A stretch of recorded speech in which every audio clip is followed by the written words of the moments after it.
We live in interesting times, but there are a number of things that I just do not understand. And I think, in a sense, that's a good thing. Socrates, famously, at his trial, was accused of being the wisest man in the world. And his rebuttal was that, yes, I am the wisest man in the world because I know that I know nothing. You may think you know something, but you know nothing, but I know that I know nothing.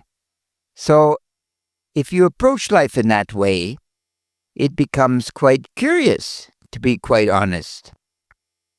One of the things I do not understand, for instance, is why many of us do not accept the life that we have been given, where we are right now in life. If I think back over my own life, there were certain seminal moments that I made a choice, and all of those choices have produced the now, the moment that I'm speaking with you. The person that I am today, I am thus because of those choices, and it's the same for all of us.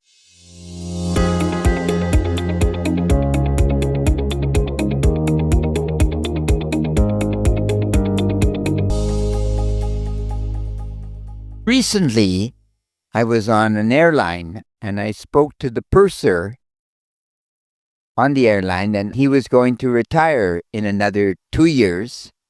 And I said to him, "What are you going to do once you retire?" And he said, "I'm really not sure, but I've always loved architecture." And I said, "Gosh, at school, what did you study?" And he said, "I studied computer science," which I thought was a little bit odd given that he was a purser on an airline. But that being said, okay.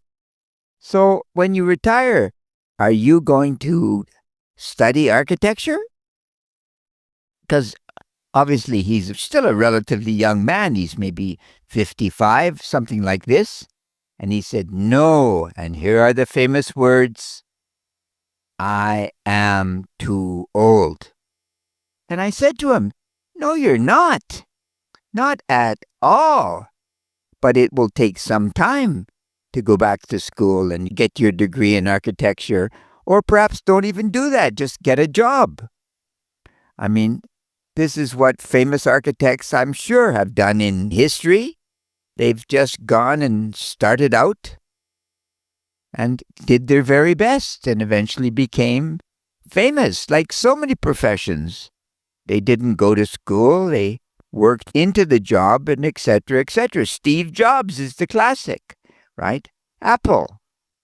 So why am I not willing to accept the life that I have been given and improve upon it?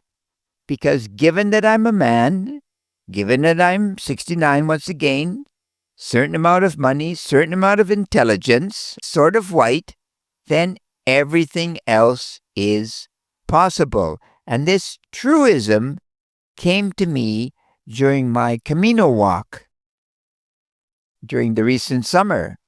And I realized this is 100% true, but I have to believe it. And also I have to work towards it. I just cannot have a goal or a dream and say it's going to magically drop out of the sky. And yes, there is the possibility that the man will not eventually become an architect, and perhaps life will be gone before he finishes. But get on the path, babe. Come on. Get down to work on this piece of life that I've been given. Because at this moment, where I am right now, is the net sum of all the choices that I've made in the past. And they cannot be changed. They happened, and that's the truth. They are history. But given the tools that I possess today, I can move forward and alter the trajectory of my life because that's inside of me, for sure. Everything is possible, as I've just said. So when you think to yourself, if this is true, then I don't have to worry about my life.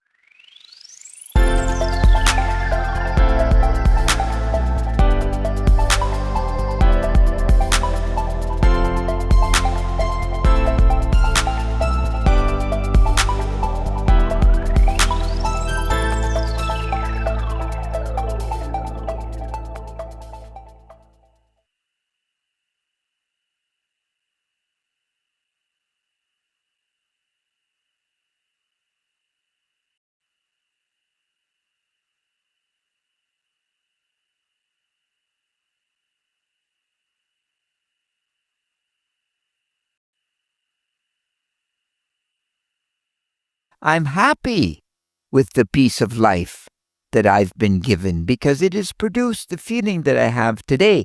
Now, there are many people, of course, if you walk down a street in some Canadian cities and you see the homeless and the victims, etc., these people, I'm sure, will not accept their life. It's the poor me phenomenon. Oh, life is cruel. I've been treated poorly. I'm the wrong sex. I'm the wrong age. I'm the wrong ethnicity. Whatever it is. But there's no excuse for my life, tragically, because it is my life. I don't understand why people poison themselves with alcohol, with drugs, bad relationships. Why? Why would you do this to yourself unless you had a mental illness? And I think that's a good thing that I don't get it, because some things cannot truly be understood. They just have to be allowed to be in any society. But gosh, have some gratitude for life, my life, and go forward. This last summer, we took a long walk across northern Spain. And what I realized as I was walking is that there were not many old people like me. Most were about 10 or 20 years younger. And I thought, why? My body is not an extraordinary body at all. It's just an ordinary body that I've made an attempt to look after, like an old car. Why would there not be people my age walking? And well, we know the answer, because many older people have resigned themselves to the fact that they've put on weight, or perhaps they're lazy, or perhaps they just don't want to experience hardship for 6 weeks, sleeping in a dormitory with strange people on a daily basis. But they could. They've made a choice in the type of life that they want to lead. But you don't have to. As you age, life is ascendant if you want. You can literally do anything with the time that remains for you on this earth, if you want.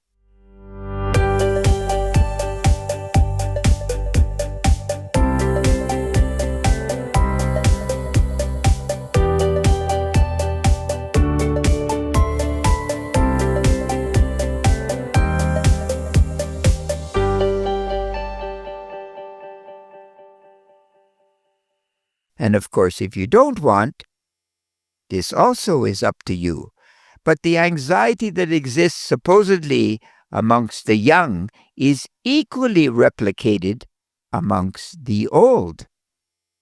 And I've read that addictions amongst elderly people, especially elderly men, off the scale. We're drunkards. We like our booze. And you ask yourself, how are you ever going to get close to God, your God, as you define him, if you're altered? Well, the obvious answer is you can't. And this is why people are, I think, sad and angry as they age. Totally unnecessary, I feel. You should be happy with the life that you've been given. And yes, you want to improve it? Sure. Why not? You want to improve your body? Exercise? Of course. But don't wish that you were someone else, or you could have been someone else, or you should have been somewhere else, because you're not, babe. You are where you are today. And that's the truth. So, once again, I probably will never understand many things because we know that we do not know certain things. Like Socrates said, I'm the wisest man in the world because I know nothing. The corollary being, I'm always open to learn. So, you know what they say. You know what they say.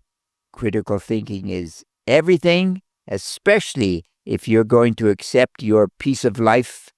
And critical thinking is great, truly great. You take care. God bless. Bye-bye.